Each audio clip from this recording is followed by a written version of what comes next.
Yo, jumping straight to it, and as the title says, NBA draft was last night. It was very interesting. I don't think it was too many surprises. I think a lot of the guys went as expected. I wasn't expecting that Mikael Brown Jr. to go 5 ahead of Acuff, but apparently he liked that too. But I think it was a very interesting draft. I think overall it was a really good draft for some guys that could come in and make an impact right away, like could play right away. A lot of like Dylan Harper type players. So it's gonna be interesting. It's always interesting to see, the families and everybody share that moment with the young players that go up there. If you're an ex-player, you definitely could feel that. So that was nice to see. Trying to think of some other takeaways. I heard Kendrick Perkins make a very interesting.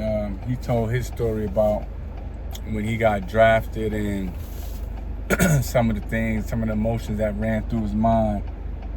He recalled playing AAU and not having the right shoes, and then this, that, and the third. And he said in one particular case, he went to this AAU tournament out in Vegas. His grandmother sent him out in Vegas, and they sent him out there with $20 of rolled up pennies. You know what I mean? And to finally make it to the NBA and to realize that you don't gotta rub pennies together no more, literally, but you know what I'm saying, and your life is about to change. All the emotions is flooding from that. So I think that was dope, and there was so many other stories like that. I think you heard the Cameron Boozer story about basically how him and his twin brother came into the world for their older brother for a bone marrow transplant and things of that nature, and to see that family doing what they're doing, the human side of you definitely come out, and you have some compassion, some love for that. So that was good.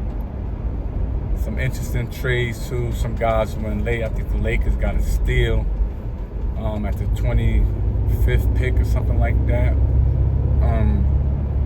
Very interesting draft. Let me know what you think. Get in the comment section. Also, I wanted to talk about with Giannis going to Miami and Boston not closing that deal or what have you.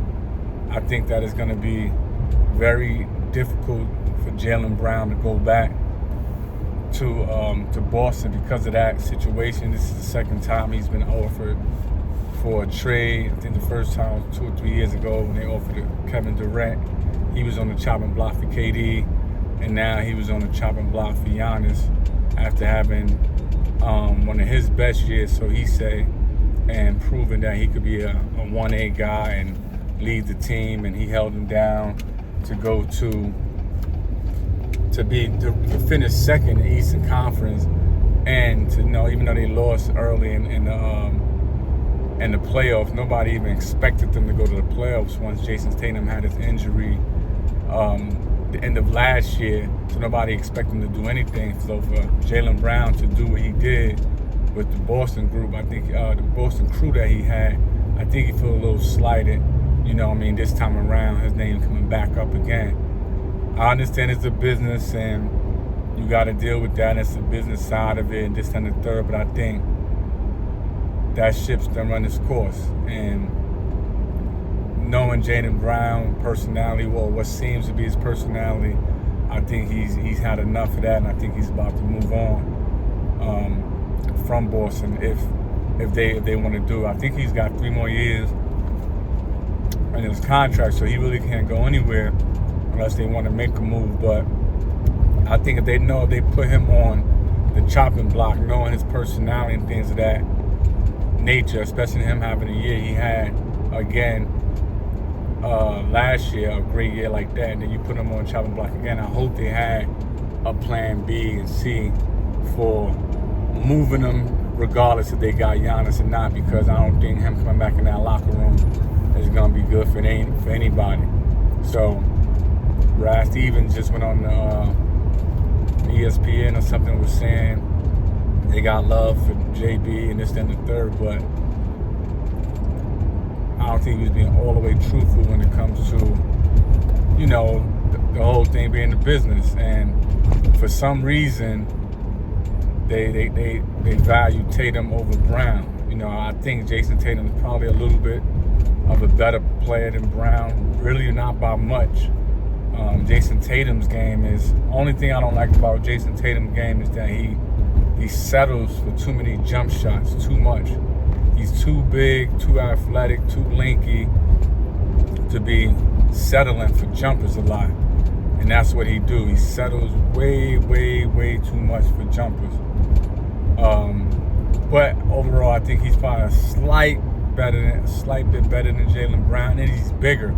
So there's that. I think Jaylen Brown is tired of that, and he's ready to move on from that. So, and then we don't know what type of player Tatum is going to be now.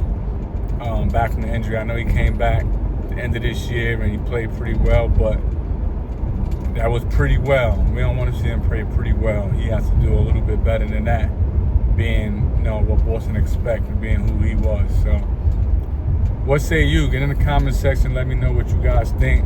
I just wanted to talk about the draft a little bit. I thought it was very interesting. I know I'm leaving a lot of stuff out,